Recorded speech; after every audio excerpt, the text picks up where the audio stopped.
Welcome back to the Garden with Joe and Holly radio show. Tasha, Greer, moments away. But first, a product that your garden and your plants will love if you add it for them to grow with. Are you worrying about your plant growth? Provide your plants with what they need to grow their potential. Simple Grow offers 100% organic worm castings at simplegrow.com. Unlike other worm casting products, when you order from Simple Grow, you're getting 100% worm castings, not filler plus castings. Promote ideal soil structure and aeration with Simple Grow, all natural and odor-free worm castings. There's only one ingredient, worm castings. No chemicals or additives will seep into your food, and it doesn't smell like other fertilizers. For indoor and outdoor use, order by the bag, bundle, ton, or truckload.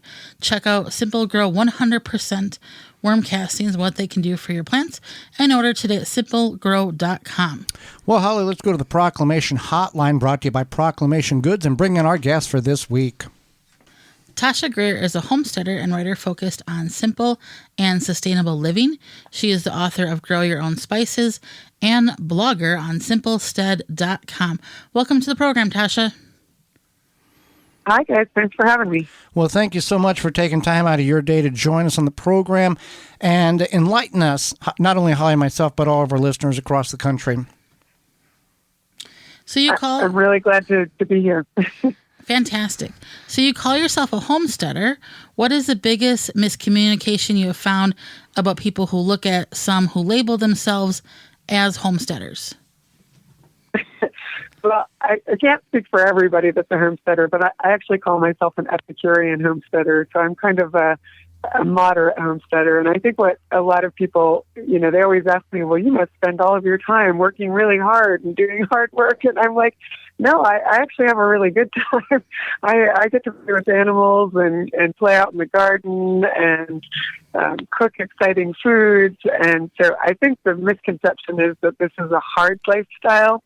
And that hasn't been my experience. I think it's just really a fun and pleasurable way of living. Would you agree that it is as hard as you allow it to be? I think so. There's certainly, there's a lot of hard ways to do this, but, so you could definitely make it hard and complicated. And, but, I think if you know how much time you've got, if you know what your interests are, if you understand your goals and try to sort of replace some of the things that you really value in your life already, then you can have a good time doing it. Now, you have animals on your property and you have land to support those animals. As we are in spring now and we see the farm stores getting the baby chickens and other animals, and people are like, oh, I want it.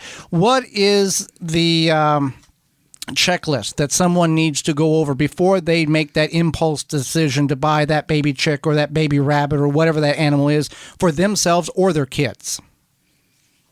I'm really glad you asked that question, because the first time I I went to the Tractor Supply, I saw a few ducks. I thought, I'll just bring them home. And I was not prepared. And so I realized then that it probably would have been a good idea to do a little bit of research in advance to really sort of understand what their needs were, what kind of care I was going to have to give them. So I think for new people who are just kind of, seeing those adorable chicks, you really want to make sure that you're prepared with the brooder, because they're going to need to be warm, some sort of lit, warm place or safe. Completely, because even like things like rats or things could get your little baby chicks, so you can't just leave them out.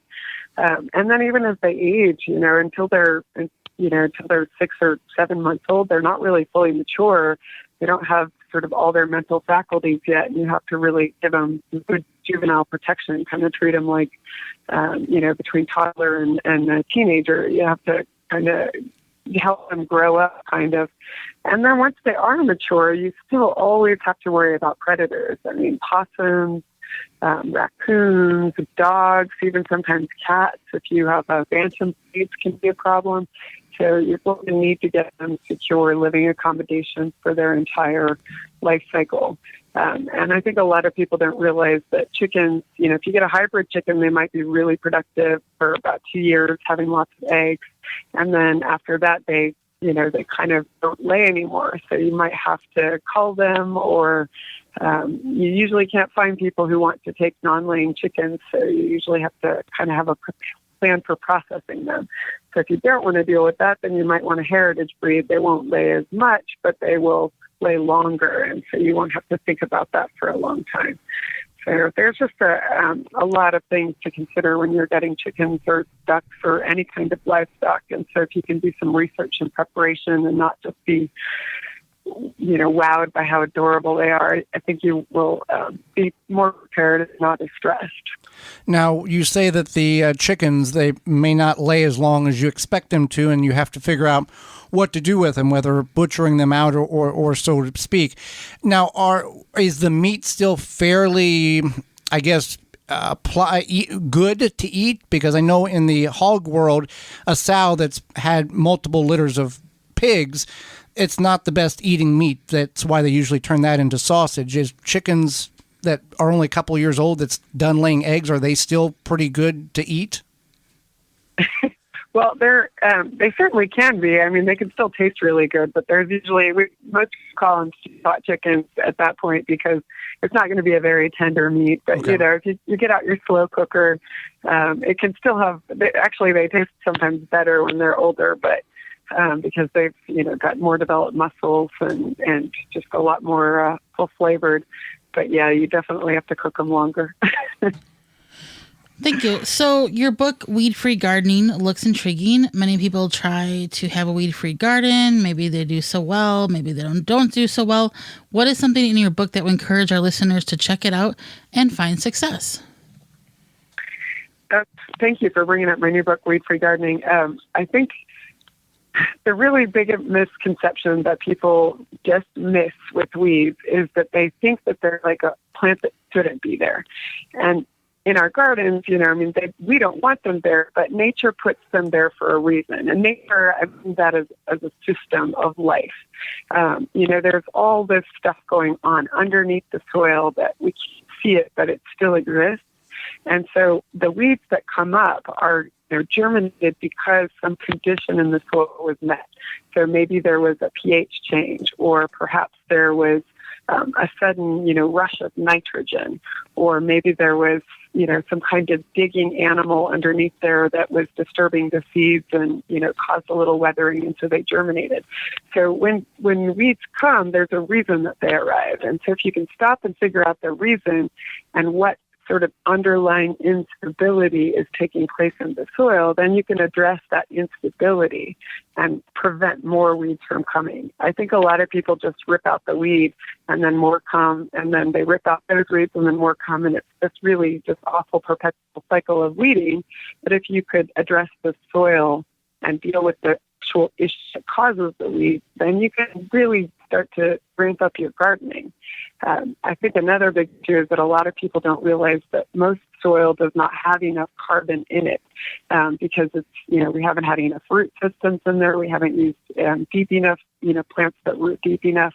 And so the plants aren't putting enough carbon into the soil. So you need more carbon than you think. And so you've got to really add a lot of compost. You got to use mulch, and you need to use those intelligently because they can also cause weeds. So I think my book, I try to address sort of all of these factors that contribute to causing weeds and the way that you can successfully use amendments to control them. Definitely. So we are speaking with Tasha Greer, homesteader, author, and focused on sustainable living. Now, on your homestead, you harvest many things, and one thing that people may not think about harvesting is water. How do you harvest the water in your homestead, and are there any rules or laws that you need or should follow or scoot around in order to do it, quote unquote, legally? That's a great question. I think my background is kind of, I got really interested in permaculture, so I kind of knew going into setting up a homestead that one of the very first things you have to think about is water, especially when you're in a rural area and you can't just turn on the tap and get an endless supply. So, if you were starting a new property, you definitely need, some kind of well or something for drinking water. But you don't usually want to use a well for watering a massive garden. So a lot of times you'll end up setting up ponds, or you'll collect rainwater from all of the roofs of your structures. And in a rural area, you don't have a whole lot of of rules to contend with. But anytime you start digging, you have to be concerned about utilities. You have to be concerned about hydrology of the land. I mean, you can actually sort of destabilize and cause problems if you don't understand your soil before you start digging. But when you live in more populated areas, there can even be regulations on, harvesting water through rain barrels or using irrigation. You may have to, be away from your neighbor's properties. Sometimes if we digging like a rain garden or something like that, and your neighbor next door was relying on water that was running off your property, and then all of their plants died, then you could have a neighbor problem. So really, before you start harvesting rainwater, you need to understand your landscape. You need to also pay attention to your neighbors and work with your local regulators to find out what those are. But then you want to think of as many ways as you can to harvest water. So definitely ponds are a good tool, rain gardens, swales, hugelkultures, rain barrels to your house. Any way you can harvest water is good. Because unless you live in a really rainy area and never ever have to worry about rain, then you're probably going to want to have a reservoir so that you're not drawing on your well or just having a really expensive water bill trying to maintain a garden and a food forest or whatever it is that you're growing, and all of your livestock, of course, as well. Definitely. So you teach courses on edible landscaping. What is edible landscaping, and how can one start incorporating it into their yard? That's a great question. Right now I'm on rural property, and so I can kind of do whatever I want. But when I actually started homesteading, I was living in the suburbs in a highly regulated housing development, and I couldn't just put like rose crops out in my front yard or even my backyard because the neighbors make concerned about this. So edible landscaping is really sort of a way to get around any regulations. They're basically making your food look like an ornamental garden, look like what your neighbors are expecting your yard to look like. So what you end up doing is substituting trees in for, other trees and fruit shrubs and berries and herbs and things in for the other decorative plants that you would normally use. And you maybe mix in some containers and just really sort of try to upscale the way that you're growing food so that it looks like an ornamental garden.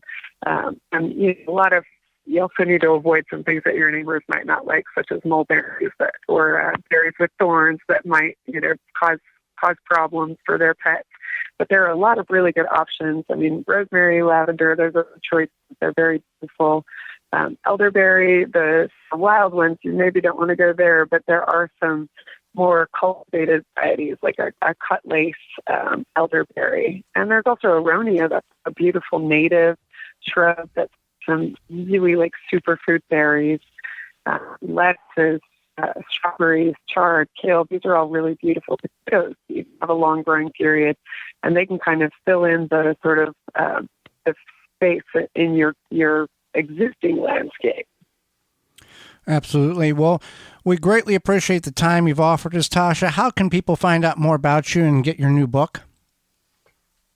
Well, so the book is actually, I've got Grow Your Own Spices and Weed-Free Gardening, and both of theirs are available at booksellers everywhere.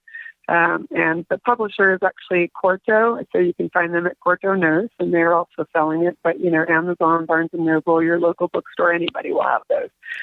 But if you want to see some pictures of my homestead and find out more about what I'm doing, you can go to simplestead.com. Or if you're on Instagram, I'm at Explore Simplestead.